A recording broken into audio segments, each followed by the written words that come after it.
Between October 2016 and January 2017, I went back and forth between the privacy officer, Craig Curtis, the Voc rehab specialist, and the director of eligibility.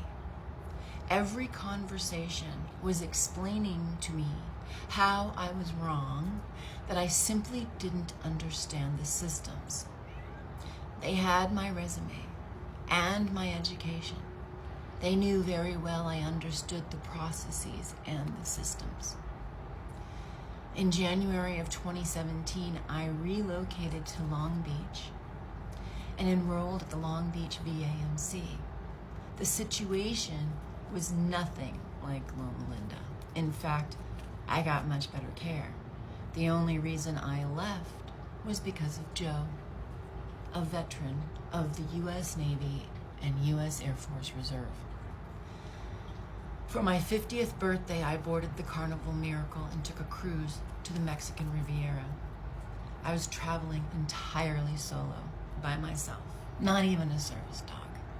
We had a peaceful and fun cruise until the 5th day, which happened to be a sea day. I was approached by Joe, a non-smoker, in the smoking area of the Lido deck on April 6th, 2017. The day prior, on April 5th, I had posted on Facebook about Marines United and used the term collateral damage. This apparently set Joe off, and so began another invalid, unauthorized investigation into my past. As it turned out, Joe was in the middle of a divorce, and the only reason he was on that ship was because at the very last minute he threatened court action to keep his minor son from attending the cruise with his mother and maternal grandparents. The window for cruising closes 30 days from departure, which means he had to purchase his fare on March 1st, 2017, to make the passenger manifest for an April 1st departure. Joe was also a veteran submariner, transferred to the Air Force Reserve as security police, and then became a veteran. It is not common knowledge that the Navy submarine personnel carry a top secret, specialized compartmental information clearance. But I do. I also knew that moving from a TSSCI to a beat cop on the weekends was a significant demotion. The thing that interested Joe was overhearing a conversation I was having in the ship's casino regarding collateral damage, and he used that as his opening salvo to the conversation. We exchanged phone numbers and went our separate ways. About 3 weeks later, Joe calls me. Over the next 3 months, I confirmed that Joe has multiple profiles on multiple sites, all leaning towards the Marines United vibe. I confirm he is a U.S. Air Force Reserve veteran with a divorce and custody case. The profile from Las Vegas and Shaw Air Force Base was confirmed. Over the course of the next few weeks, I discovered Joe has no idea about Las Vegas, the stolen valor accusations, or the FBI investigation. And then it happened. 2 missteps by Joe within a week. First, he brought up a story about my sister, something I had only heard about in passing.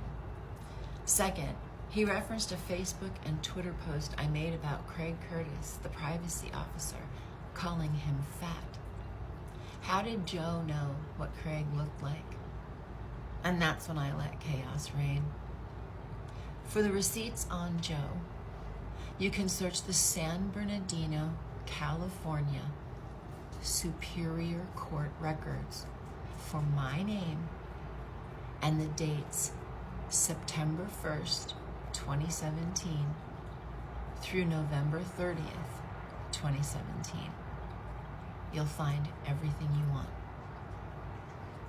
Joe had positioned himself to gather information, but he was never briefed on my training in the Air Force, my father's unwavering dedication to teaching me how to track data in every form it manifests, and my experience in corporate boardrooms. But unlike Las Vegas, I did not drag the suffering out. I pushed Joe to the edge of criminality before he snapped out of it. In all honesty, I believe his family and friends figured out what he was doing and came to his rescue, or so they thought.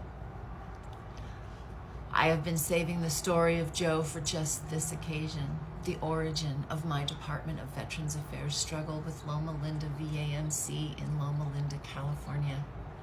Between May 2017 through August 2017, Joe called me daily to lament the end of his marriage and how he had to get himself and his son away from his despicable life.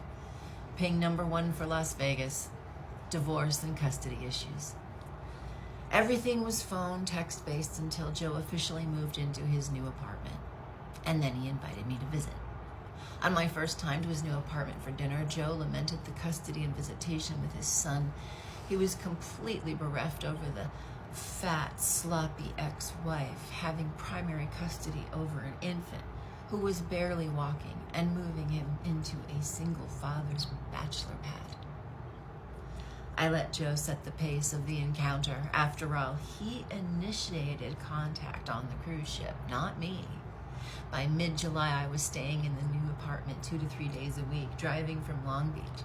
He hated my Mercedes 450 CLK convertible, except when I let him drive it with the top down.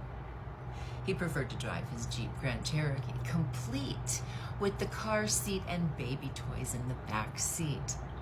Everything was playing out like Las Vegas. My very existence and the consequences of unit hazing, the DD-214 fraud, the records alterations was causing a disruption in the Department of Veterans Affairs databases, and it was pervasive. Once again, another sideways investigation to prove my identity.